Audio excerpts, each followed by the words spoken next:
సురేఖ గారు, ఈ రోజు మీకు నచ్చిన పాయింట్స్ ఏంటి? ఎలా అనిపించింది? ఈ రోజైతే నాకు కొంచెం ధైర్యంగా అనిపిస్తుంది సార్ మీతో మాట్లాడడం. ఈ వీడియో ఆన్ చేసుకోవడం కూడా నాకు కొంచెం టెన్షన్ ఉండేది. ఈరోజు బాగుంది. మీరు చెప్పిన సేల్స్ గురించి కూడా నాకు అన్ని సేల్స్ ఉంటాయని నాకు తెలియదు సార్. నేను రియల్ ఎస్టేట్లో చేస్తాను కానీ అవి తెలీదు. కొత్త కొత్తగా ఉమ్, అనిపిస్తుంది ఒక్క రోజుకే. ఉమ్. ఇంకా 11 డేస్లో నేను బాగా షైన్ అవుతాను అని నాకు అనిపిస్తుంది సార్. డెఫినెట్లీ చాలా విషయాలు తెలుసుకుంటారమ్మా.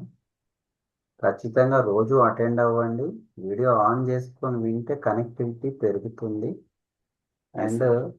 అబ్జర్వ్ చేయండి, నోట్స్ రాసుకోండి. ఏ డౌట్ ఉన్నా మీరు అడగండి. ఓకేనా? ఎస్ సార్, రాస్తున్నా సార్. కంగ్రాచులేషన్స్ అండి, వెల్కమ్. Thank you sir.